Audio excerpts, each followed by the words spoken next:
మట్టి సారం, ఆరోగ్యం, పర్యావరణం ఇవన్నీ దొరికే ప్లేసు ఒకటి. అదే వీటన్నిటికీ మార్గం కూడా ఒకటే, అదే ఆర్గానిక్ ఫార్మింగ్. ఈ ఆర్గానిక్ ఫార్మింగ్లో తనదైన ముద్ర వేస్తూ ఎంతో విజయపథం నడుస్తున్న సత్యరాజు గారు మనతో ఉన్నారు. ఈయన రైతు నేస్తం 2024 అవార్డు గ్రహీత కూడా. ఆయనతో మాట్లాడి అసలు ఈ ఆర్గానిక్ ఫార్మింగ్ని ఎందుకు ఎంచుకున్నారు, దీంట్లో అసలు ఎంతవరకు విజయం సాధించారు, ఆయన ఇంకోటి ఎంతోమందికి రైతులకి ట్రైనింగ్ కూడా ఇవ్వడం జరుగుతుంది. మిగతా విషయాలు ఆయనతోనే మాట్లాడి తెలుసుకునే ప్రయత్నం చేద్దాం. సత్యరాజు గారు, అసలు నార్మల్ సాంప్రదాయ వ్యవసాయం నుండి ఈ ఆర్గానిక్ ఫార్మింగ్ నుంచి ఎలా వచ్చారు మీరు? ఆర్గానిక్ ఫార్మింగ్ అనే దానికన్నా న్యాచురల్ ప్రకృతి వ్యవసాయం అంటాం. మీరు ప్రకృతి వ్యవసాయంలోకి ఎందుకు వచ్చామంటే మా కుటుంబ పరిస్థితుల దృష్ట్యా మా నాన్నగారు వాళ్ళు కెమికల్ వ్యవసాయం చేసేవాళ్ళు. ఓకే. మనకు అప్పుడు ఒక 24-28 సంవత్సరాలు అట్లా ఉంటాయి.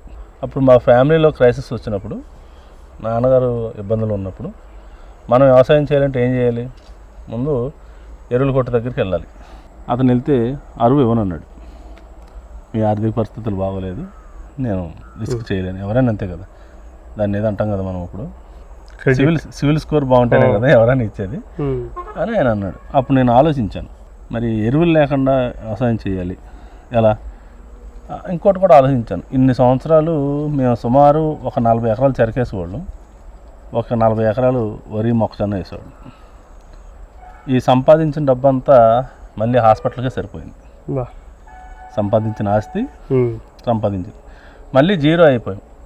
ఇప్పుడు మనం పని చేస్తే ఏంటి, పని చేయకపోతే ఉంది, ఏదైనా ఒకటే నార్మల్గా ఉంది కాబట్టి మళ్ళీ ఈక్వల్లోకి వచ్చేసాం. మళ్ళీ కెమికల్ ఫార్మింగ్ అంటే అదొక చైన్. ట్రాక్టర్లతో దుక్కులు దున్నించడం, బస్తాలు ఎరువులు వేయటం, కూలీలను పెట్టి పని చేయించడం. దాన్ని నేను ఒక 2 సంవత్సరాలు స్టడీ చేసిన తర్వాత ఎంత పండినా చాలు మన చేతుల్లోనే పండాలి. రెండవది, ఏదైతే మనకి ఎరువులు బస్తాలు, పురుగుల మందులు, ఈ ట్రాక్టర్లు, డీజిల్, పెట్రోల్ కొనటం వల్ల నాకు తెలిసి 85% రైతు సంపాదన విదేశాలకు వెళ్ళిపోతుంది. రైతు సంపాదించే 100 రూపాయల్లో 85 రూపాయలు విదేశాలకు వెళ్ళిపోతుంది. దాన్ని ఎలా ఆపాలి? మన ఎరువులు మనమే తయారు చేసుకుని మనం వ్యవసాయం బాట పడితే గ్రామాలే పట్టుకోవాలన్నమాట నిజమవుతుంది. అంతే తప్ప మనం ఎరువులు బస్తాలు కొనేసి విదేశీ వస్తువులు కొని మన దగ్గర ఎంత డబ్బు పండినా, ఎంత పంట పండినా, డబ్బుగా మారినా అదేమి మనది కాని డబ్బు మన దగ్గర ఎలా ఉంటుంది? వేరే వాళ్ళు విత్తనం తీసుకొచ్చి మనం వేసి, వేరే వాళ్ళు మందులు తీసుకొచ్చి మనం వేస్తే మనది కాని డబ్బు మన దగ్గర ఎట్లా ఉంటుంది? మనది మన దగ్గర ఉంటుంది. మరి మనది మన దగ్గర ఉండాలంటే మనం అభివృద్ధి చెందటం అంటే ఏమిటి? అభివృద్ధి చెందటం అంటే ఒక డూప్లెక్స్ అవుట్ కట్టడం, దాని చుట్టూ పెద్ద ప్రహారీ గోడ కట్టేయటం, అది కాదు అభివృద్ధి అంటే. మనం పొలం చుట్టూ 4 పళ్ళ మొక్కలు వేయటం, మన పొలం చుట్టూ 4 పక్షులు వచ్చి ఆ పళ్ళను తినటం, మన పొలంలో 4 ఆవులు ఉండటం, ఆ 4 ఆవులు మన పొలం చుట్టూ తిరిగి 4 పేడకళ్ళు వేయటం, 4 మూత్రం చుక్కలు పోయటం, ఆ భూమి సారం అవటం, అది అభివృద్ధి. అభివృద్ధి అంటే భూమిని డెవలప్ చేయటమే అభివృద్ధి. అంతేగాని భూమిని అంతా కాంక్రీట్తో నింపేయటం అభివృద్ధి కాదు నా లెక్క ప్రకారం. అంటే అవసరానికి మించి ఏదైనా, అవసరానికి మించి వాడకూడదు ఏదైనా సరే. అవసరానికి మించింది ఏదైనా అనాలోచిత నిర్ణయాలకు కారణాలు తీస్తాయి. అనాలోచితంగా తీసుకునే నిర్ణయాలు మనం కొంచెం ఎదరికెళ్ళిన తర్వాత మన భవిష్యత్తు అంటే నా భవిష్యత్తు, మా పిల్లల భవిష్యత్తు, మన అందరి భవిష్యత్తు కూడా వెళ్తుంది. ఇప్పుడు మన ఫామ్ చూశారు కదా మీరు, 1 ఎకరంలో ఇన్ని రకాల మొక్కలు ఉన్నాయి. మరి అలాగే ఊరంతా కూడా ఎలా, ఎన్ని రకాల మొక్కలు పండి? 18 రకాల మొక్కలు. 18 రకాలు ఏమిటండి? అంటే నేను చెప్పాను కదా, ఇప్పుడు ల్యాండ్ డెవలప్మెంట్ అనేది మా ఉద్దేశం అనమాట. ల్యాండ్ని డెవలప్ చేయటం అంటే ఇప్పుడు గవర్నమెంట్ ఉద్యోగి అంటే భూమి సారం పెంచడం అంటారా? రెండు కూడా. ఇప్పుడు ఏదైతే మన ఇంట్లో ఆరోగ్యం, కుటుంబ పోషణ ఎంత మనం సమానంగా చూసుకుంటాం, హెల్త్ విషయం కానీ లేకపోతే కుటుంబ ఆర్థిక పరిపుష్టి కానీ రెండు సమానంగా చూసుకుంటాం.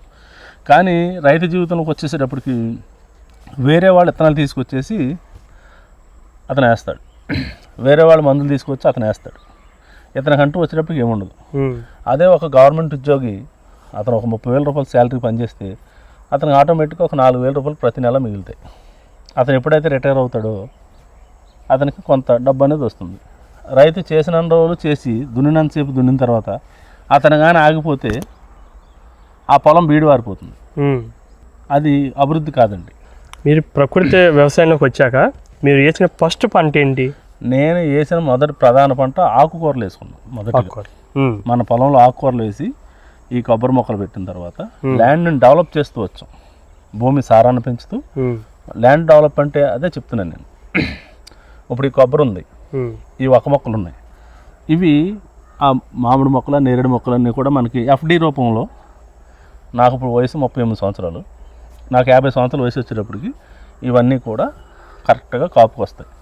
అప్పుడు నేను పని చేయకపోయినా సరే నా పొలంలోంచి 5 అంచెల వ్యవసాయం ఆదాయం వస్తుంది.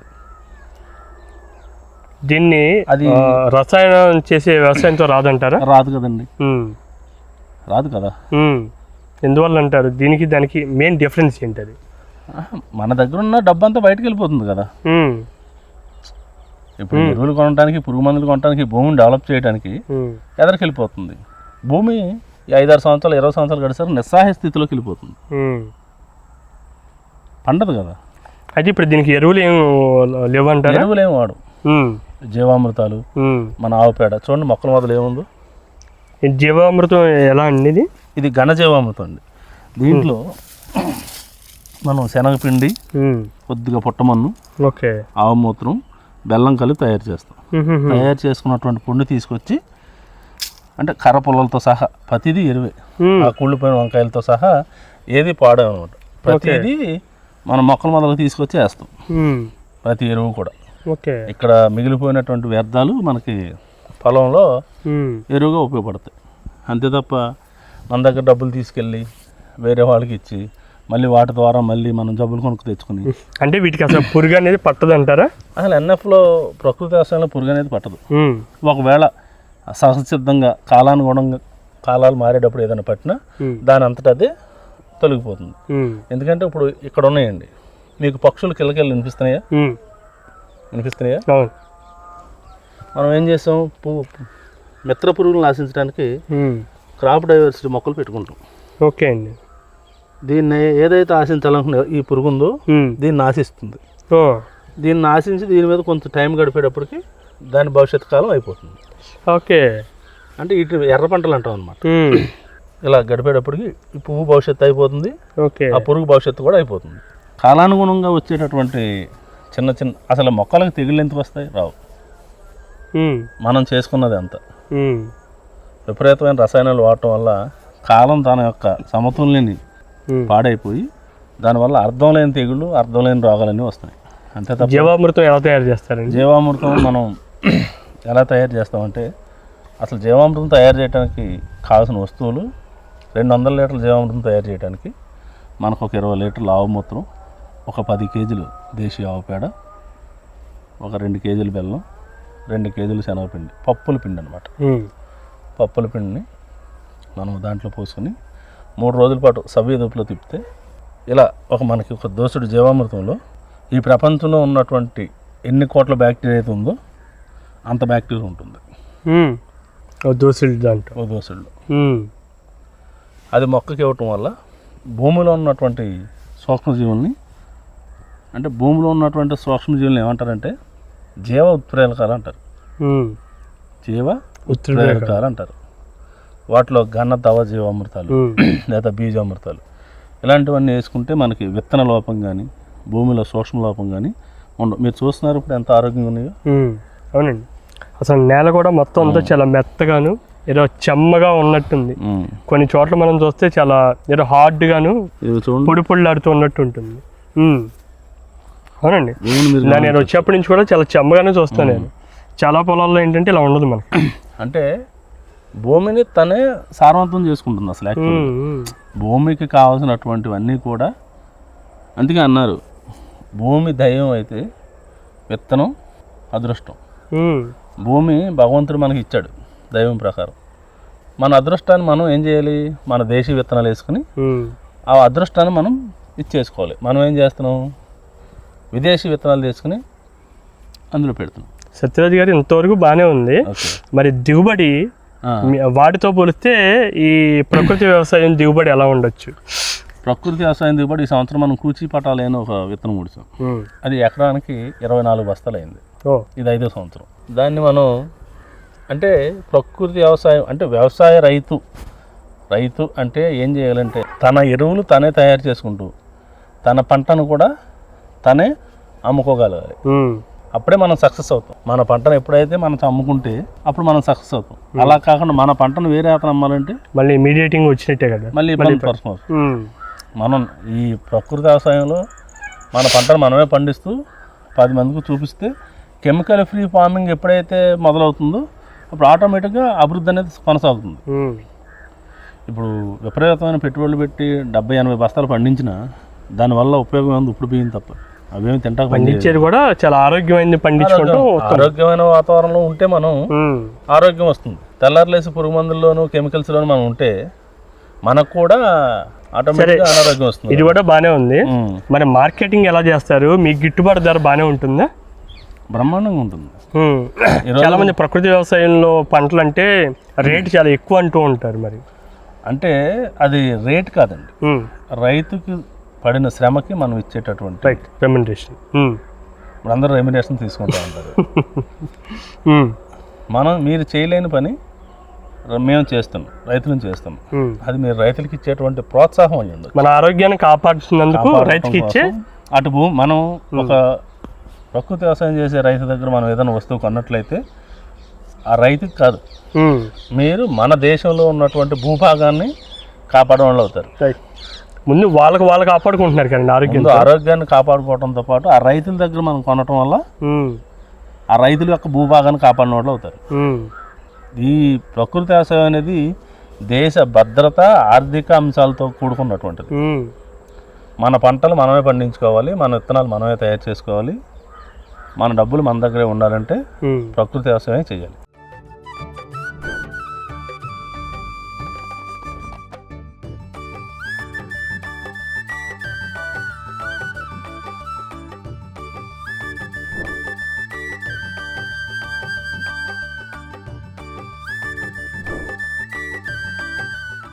ముఖ్యంగా ఈ ప్రకృతి వ్యవసాయం అంటే ఆవుల పాత్ర ఎంతగానో ఉంటుంది. చెప్పండి సత్యరాజ్ గారు, వీటి పెంపకం అది లేదా వీటి నుంచి వచ్చేది ఎలా ఉంటుంది?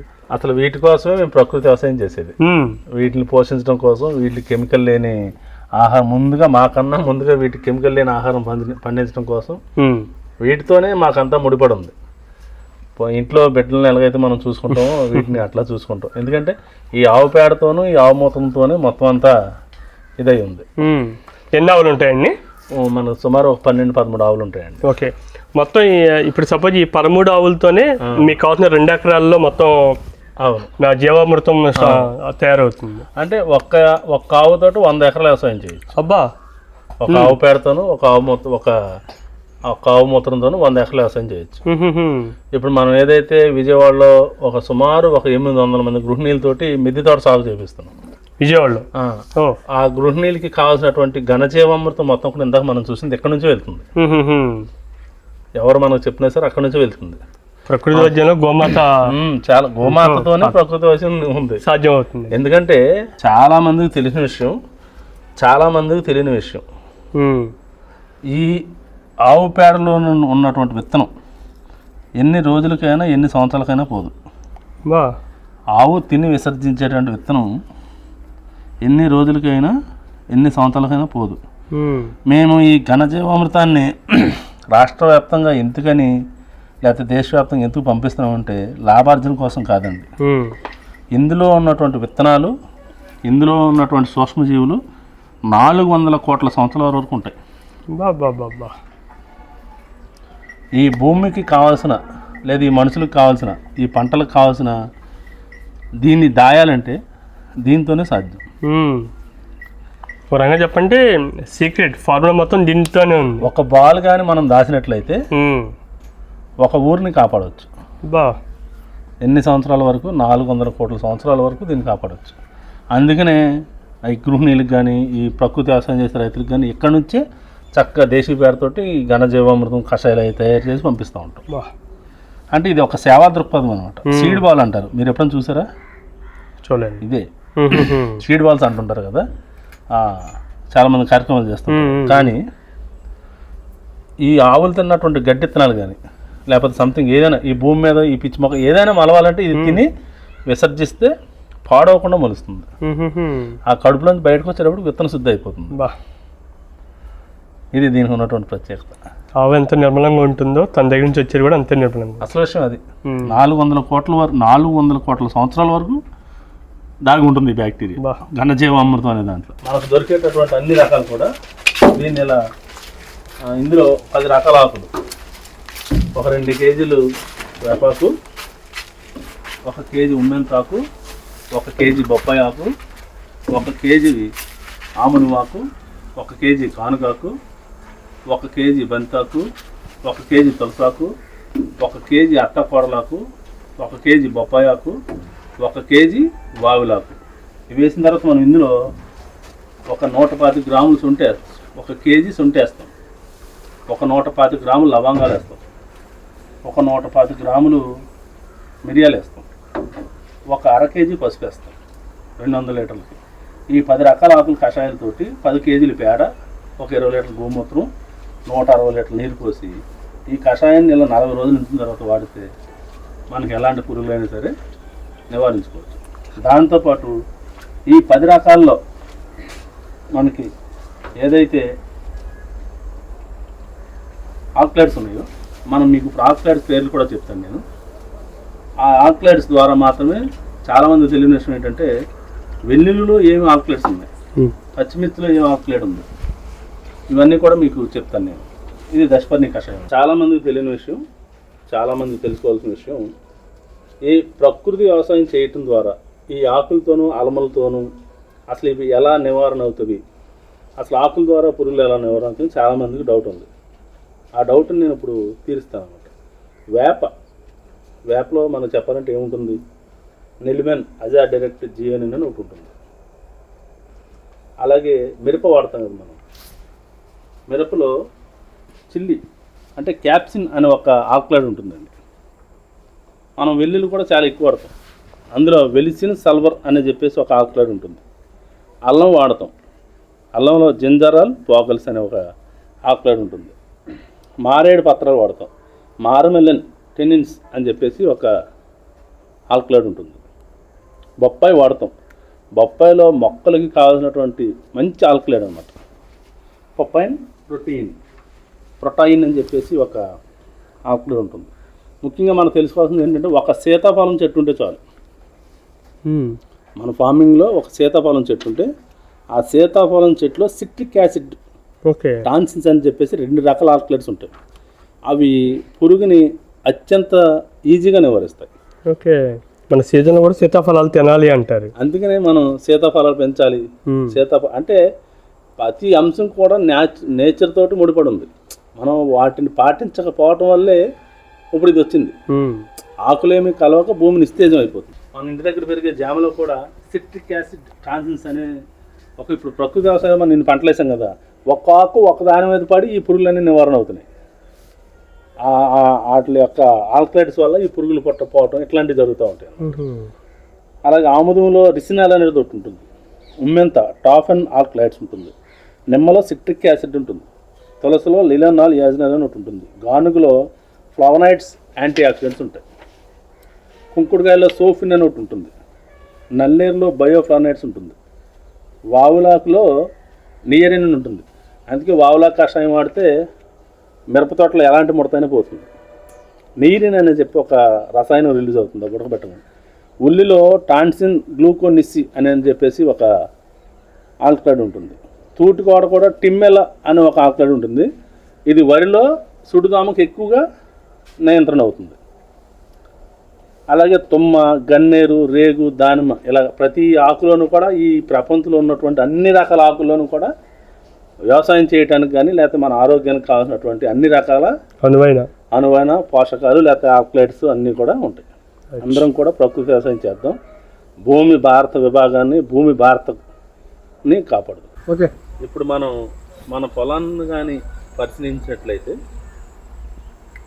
ఇప్పుడు దీని సుమారు తడిపెట్టి 10 రోజులు అవుతుంది. ఒకసారి మీరు ఈ నేలను కూడా చూడొచ్చు ఎట్లా ఉన్నాయనేది. ఈ మిరప మొక్కలు కానీ, ఈ వంగ మొక్కలు కానీ, ఈ ఒక్క మొక్కలు కానీ ఈ పూల మొక్కలు కానీ అన్నీ కూడా మనకి ఇక్కడే ఉన్నాయి. కానీ మనం దీన్ని కానీ ఇలా తీస్తే భూమి ఎంత గుల్లగా ఉన్నదనేది అర్థమవుతుంది. అలాగే కాకుండా నేల ఖాళీగా ఉంటే ఎంత కలుపు వస్తుందనేది మనం చూస్తాం. చూడండి ఒకసారి. సత్యరాజ్ గారు ఏంటండి ఇది? ఇది రణపాలండి. ఇది చాలా మంచి ఔషధం మొక్క అనమాట. మనకి ఇప్పుడు అందరు కూడా కిడ్నీలో రాళ్ళని బాధపడుతున్నారు కదా, దానికోసం మన ఫామ్లో పెంచడం జరుగుతుంది. దీన్ని ఎలా ఉపయోగిస్తారండి? దీన్ని నీటిలో కొద్దిగా దీన్ని అదే కొంచెం రసంలో కాసం తాగితే కిడ్నీలో రాళ్ళు అనేది చాలా ఈజీగా పోతుంది. 250 గ్రాములు వేప పొడి సార్. మీకు మేలిమి వేప గింజలు అయితే ఎట్లా చెప్పాలంటే అట్లా కూడా కాదు. తొక్క పలసనాట్లు మనం చెప్తాం కదా, ఏంటది వేప గింజలు ఏదో ఉంటుందని చెప్తారు కదా, చదువు దాంట్లో ఎక్కువ ఉంటుంది. ఇంకా మీరు సెలెక్ట్ చేసుకోవాల్సింది ఏంటంటే, ఒకటి తొక్క పలసని సెలెక్ట్ చేసుకోవాలి. ఆ ఋతువులను బట్టి వర్షాకాలం, వేసవకాలం, శీతాకాలం బట్టి ఎక్కడైతే చెట్లు కాసినాయో అక్కడే తీసుకురావాలి. పంట పొలంలో కానీ మనుషుల మధ్య సమూహంలో కానీ పనిచేయి అని చేస్తాయి. ఎంత పవర్ఫుల్గా పనిచేయవు. మనం ఏదైతే 15,000 ppm చెప్తున్నామో వాటిలో రాదు. అన్నట్టు సత్యరాజ్ గారు చాలామంది రైతులకి ట్రైనింగ్ కూడా ఇస్తారండి ఈ ప్రకృతి వ్యవసాయం మీద. ఆ విషయాలు కూడా ఆయనతో మాట్లాడి తెలుసుకునే ప్రయత్నం చేద్దాం. సత్యరాజ్ గారు ఎంతమందికి మీరు ట్రైనింగ్ ప్రోగ్రామ్ ఇస్తున్నారు? నేను ఇంతవరకు సుమారుగా ఒక 2,000 మంది రైతులకు ట్రైనింగ్ ఇచ్చుంటాను. ఓకే, ఏంటండి ఈ బోర్డ్స్ ఇవన్నీ ట్రైనింగ్ పార్టీ అండి ఇది? ఇవన్నీ కూడా అంటే రైతులు నేర్చుకోవాల్సిన విషయాలు ఏంటంటే, మన పొలం వచ్చేటప్పటికి ప్రకృతి వ్యవసాయం చేస్తున్నామని మనం చెప్తున్నాం, వెంటనే అర్థం అవ్వాలి. చాలామంది కోసం రైతులు వచ్చినప్పుడు అవగాహన కోసం మాత్రం వీటిని ఏర్పాటు చేయడం జరిగింది. ప్రతిదీ మనం నోటితో చెప్పలేకపోయినా చక్కగా ఎందులో ఏముంటుంది, అసలు మన చుట్టుపక్కల దొరికేటటువంటి ఆకుల్లో కానీ ఆమూత్తలో కానీ ఏముంటుంది అనేది డిస్ప్లే పెట్టడం జరిగింది. మీరు ఎన్ని రోజులు ట్రైనింగ్ ఇస్తారు వీళ్ళకి? నేను ఒక్కొక్క బ్యాచ్కి వచ్చేసి 4 రోజులు ఇస్తాను పూర్తిగా. మరి దానికి కావాల్సిన మెటీరియల్ ఏమైనా కావాలంటే అన్నీ మనమే చూస్తాం. ఓకే, అసలు మెటీరియల్స్ అన్నీ కూడా మనమే చూస్తాం. వాళ్ళు ఎవరైనా ప్రకృతి వ్యవసాయం చేస్తాం, మేము నేర్చుకుంటాం అంటే వాళ్ళందరూ కూడా మనం ఫ్రీగానే ట్రైనింగ్ ఇస్తాం. ఆ విధమైన రుసుము గట్ట ఏముండదు. వాళ్ళు రావచ్చు, ఈ ఫామ్ అంతా చూడొచ్చు, మన దగ్గర నేను చూసి నేర్చుకోవచ్చు. అంటే రోజు ఏదో ఒక యాక్టివిటీ జరుగుతూ ఉంటుంది ఇక్కడ. అన్నట్టు మీకు రైతు నేస్తం 2024 అవార్డు కూడా వచ్చింది. రైతు నేస్తం ఫౌండేషన్ వారు మనం చేసేటటువంటి కార్యక్రమాలు చూసి మన మాజీ ఉపరాష్ట్రపతి వెంకయ్యనాయుడు గారితో మనకి అవార్డు అనేది ఇవ్వటం జరిగింది. అలాగే మీరు తెలుగు రాష్ట్రాల్లో ఇద్దరికి కూడా మొత్తం రైతులకు చాలామందికి ట్రైనింగ్ ప్రోగ్రామ్ కూడా ఇస్తారని చెప్పి అన్నాం. అసలు మిమ్మల్ని అప్రోచ్ అవ్వాలంటే ఎలాగా? అప్రోచ్ అవ్వాలంటే ఏముంది, బైనగూడెం వచ్చేస్తే మనం అప్రోచ్ అయిపోవచ్చు.